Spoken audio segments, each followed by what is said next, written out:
அறச்சீற்றத்தின் வாயிலாக பார்த்து கொண்டிருக்கும் தமிழ்ச்சாதி சொந்தங்களுக்கும் இனிய மாலை வணக்கம். அரசியல் என்பது அனைத்து உயிர்களுக்குமான தேவை என்று நாம் சொல்லி இந்த களத்தில் நிற்கிறோம். தொடர்ந்து இது அரசியல் என்பது தமிழ்நாட்டில் கேலி குத்தா போயிட்டு இருக்கு அப்படின்னு தொடர்ந்து நம்ம விமர்சிச்சுட்டு இருக்கோம்.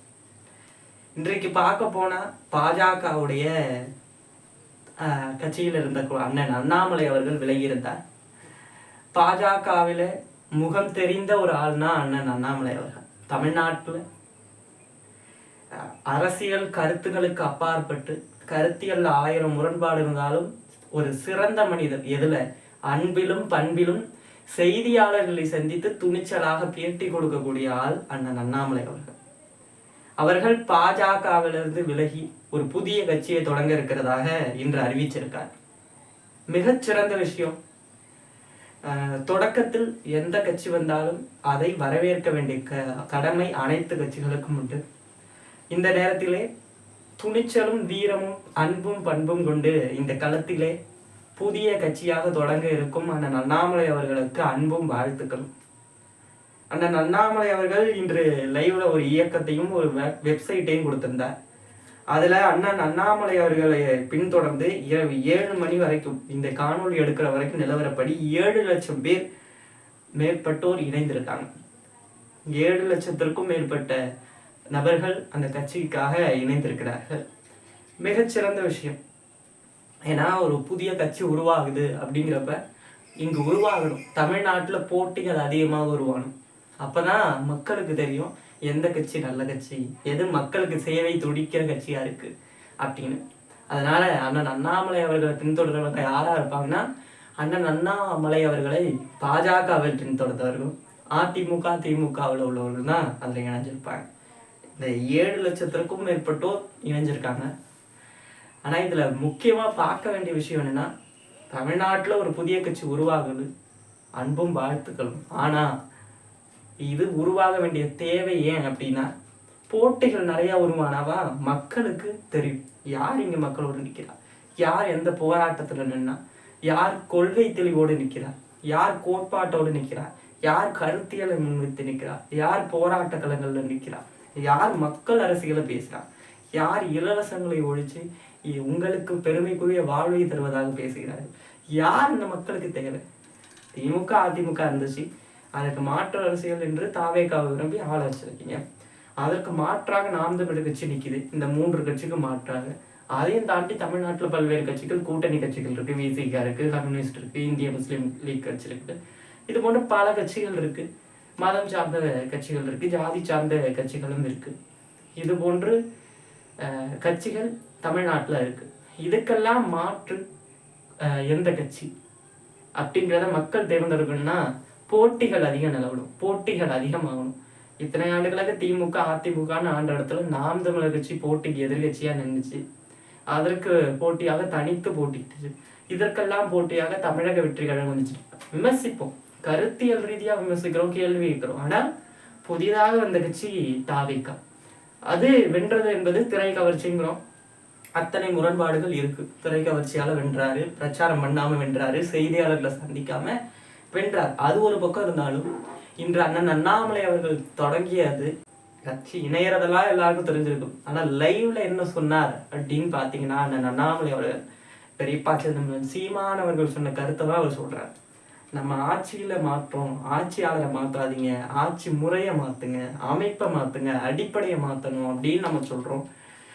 மாறுவோம் மாற்றுவோம் அப்படிங்கிறோம். புரட்சி என்பது ஒரு தலைகீழ் மாற்றம்ங்கிறோம். புரட்சி எப்போதும் வெல்லும், நாளை நம்ம சொல்லும், மாறுவோம் மாற்றுவோம் தீந்தமிழ் இனத்தீரே அப்படிங்கிறோம். அதேதான் அண்ணன் அண்ணாமலை அவர்கள் சொல்றாரு. என்ன சொல்றாரு? மாறுவோம் மாற்றுவோம், ஆட்சி முறையை மாத்தணும், ஆட்சியாளனை மாத்தாதீங்க, அடிப்படையை மாத்துங்க அப்படின்னு சொல்றாரு. பெரியப்பா சிதம்பரம் சீமானவர்கள் தேவையில்லை, ஆனா அவருடைய கருத்து மக்களுக்கு தேவைப்படுது. போக போக அவருடைய கொள்கை என்ன, கோட்பாடு எதை வைத்து வருகிறார், எப்படியெல்லாம் களமாட போகிறார் எப்படிங்கிறத செய்தியாளர்கள் முன் சந்தித்து அண்ணன் அண்ணாமலை அவர்கள் கண்டிப்பா கூறுவார். பின்னர் தொடர்ந்து இந்த கட்சியோட நிலவரத்தை பேசுவோம். இப்படியே போயிட்டு இருந்தா தமிழ்நாட்டுடைய மாண்புமிகு தமிழ்நாடு முதலமைச்சர் அண்ணன் விஜயோட முதல் மேடை பேச்சு முதலமைச்சராகி திருச்சியில இருந்துச்சு. அங்க சொன்னாரு, நாங்க ஓட்டுக்கு காசு கொடுக்கறத ஒழிச்சிருக்கோம் அப்படின்னாரு. வீரவசனம் யாரா இருந்தாலும் பேசலாம், ஆனா யார் செஞ்சான்னு பார்க்கணும்ல. ஓட்டுக்கு காசு கொடுத்ததை ஒழிச்சிருக்கோன்னு சொன்னது அண்ணன் விஜய் அவர்கள். வெக்கமா இல்லையா? மரியாதையோட கேட்கிறேன் தமிழ்நாட்டு முதலமைச்சரை, ஓட்டுக்கு காசு கொடுக்கறத ஒழிச்சிருக்கோங்கிறீங்க. உங்களுடைய தாவேகாவுடைய வேட்பாளர் ஓமலூர் சட்டமன்ற தொகுதி, சேலம் மாவட்டம் ஓமலூர் சட்டமன்ற தொகுதியில அதுக்கு 2000 ரூபா ஓட்டுக்கு காசு கொடுத்தத அந்த தொகுதியோட வேட்பாளர் ஒப்புக்கொண்டிருக்காரு. காணொலி வடிவில் இருக்கு, போயிட்டு பாருங்களேன். இதுக்கு என்ன சொல்ல போறீங்க? இப்ப ஓர சக்தி, கோர சக்தி, பார சக்தி, தீர சக்தி, ஓர சக்தி எங்க போடுச்சு? இப்ப நீங்க என்ன சக்தி? அதாவது ஸ்கிரிப்டை பார்த்து ஒரு முதலமைச்சர் பேச்சுற பேச்சா இதையும் ரசிக்கக்கூடிய கூட்டம் இருக்கு. ஓர சக்தியா, பார சக்தியா, கோர சக்தியா? இப்ப இந்த சக்தி எந்த சக்தியில வரும்? எனக்கு புரியலையே. வாய் இருக்குன்னு சொல்லிட்டு ஓட்டுக்கு காசு கொடுக்கறத, ஓட்டுக்கு காசு கொடுத்து ஓட்டு வாங்குற கட்டத்தை நாங்கள் நிறுத்தி விட்டோம், ஒழித்து விட்டோம் அப்படின்னு புரட்சிகரமா பேசுறீங்க. அப்பெல்லாம் நீங்க நிறுத்தலையே. திமுக ஓட்டுக்கு காசு கொடுத்துச்சு, அதிமுக ஓட்டுக்கு காசு கொடுத்துச்சு, நீங்களும் ஓட்டுக்கு காசு கொடுத்துருக்கீங்க 2000 ரூபா. ஒரு தொகுதியுடைய வேட்பாளர் தான் ஒப்புக்கொண்டிருக்கார். இன்னும் பல தொகுதியில எவ்வளவு கொடுத்தாங்க அப்படிங்கிறது காலத்தின் கட்டாயம். இன்னும் 5 வருடத்துல கண்டிப்பா மக்களுக்கு தெரிய வரும். எது ஊழல் சக்தின்னு தெரியும், எது ஓர சக்தி, எது கோர சக்தி, எது பார சக்தின்னு தெரியும். இவர் தான் தூய சக்தி. வெக்கமா இல்லையா தமிழ்நாடு முதலமைச்சருக்கு இதை சொல்ல? திருப்பரங்குன்ற மலை மீது தீபம் ஏற்றுவது குறித்து தமிழ்நாட்டுடைய முதலமைச்சருடைய நிலைப்பாடு என்ன அப்படிங்கிறதே தெரியல. அவர் கள்ள மௌனம் காட்டினார். அவர் என்னைக்குதான் பேசியிருக்கார், செய்தியாளர்களை கூட சந்தித்து பேசியதில்லை மாண்புமிகு தமிழ்நாடு முதலமைச்சர் திரு விஜய். அப்படி இருக்கும்பொழுது திருப்பரங்குன்ற மலை மீது விளக்கு ஏற்றுவதற்கோ தீபம் ஏற்றுவதற்கோ நிலைப்பாடு என்னன்னு இதுவரை பதிலளிக்கல அண்ணன் விஜய் அவர்கள், தமிழ்நாட்டுடைய முதலமைச்சர். இனி பதிலளிச்சுதான் ஆகணும். வரும் 22ஆம் தேதிக்குள்ள மதுரை உயர் நீதிமன்றம் தமிழ்நாட்டு அரசுடைய நிலைப்பாடு என்ன என்ற கேள்வியை எழுப்பியிருக்கு. நாங்க பதிலளிச்சா, நாங்க கேள்வி கேட்டா பதில் சொல்ல மாட்டீங்க, செய்தியாளர்கள் கேள்வி கேட்டா ஓடி போயிடுவீங்க. ஆனால் மதுரை உயர் நீதிமன்றம் 22ஆம் தேதிக்குள் உங்களுக்கு கொடுத்துருக்கே அவகாசம். நீங்கள் உங்களுடைய நிலைப்பாட்டை தற்போது சொல்லிதான் ஆகணும். காணொலியுடைய தொடக்கத்திலே நான் சொல்லியிருந்தேன், அரசியல் என்பது ரொம்ப கேலி குத்தா போயிட்டு இருக்கு தமிழ்நாட்டில் அப்படின்னு. அதற்கு முதல் அடித்தட்டலம் விட்டவரை யாரு? அண்ணன் ஸ்ரீநாத் அவர்கள். யாரு? மீன்வளத்துறை அமைச்சர் அண்ணன் ஸ்ரீநாத் அவர்கள். கச்சத்தீவை பத்தி கேட்ட போது நோ கமெண்ட்ஸ். இன்னொன்னு ஏதோ ஒரு விஷயம், அது சரியா ஞாபகம் இல்லை, அந்த இதுக்கும் நோ கமெண்ட்ஸ் சிம்பிளி வேஸ்ட் அப்படிங்கிறத அண்ணன் ஸ்ரீநாத் அவர்கள் தான் போட்டார். அவர் இப்ப என்ன சொல்லியிருக்காருன்னா, தான் போட்டியிட்டு வெற்றி பெற்ற தொகுதி கூட அண்ணன் ஸ்ரீநாத் அவர்களுக்கும் தமிழ்நாட்டுடைய மீன்வளத்துறை அமைச்சருக்கும் தெரியல. அப்புறம் எப்படி அவருக்கு கச்சத்தீவு தெரியும்? கச்சத்தீவு என்ன, கச்சத்தீவை ஏன் மீட்கணுங்கிறதே அவருக்கு தெரியாது. அதனாலதான் நோ கமெண்ட்ஸ், இப்போக்கி அதை பற்றியெல்லாம் பேசக்கூடாது அப்படின்னு சொன்ன அண்ணன் ஸ்ரீநாத் அவர்கள் எந்த தொகுதியில?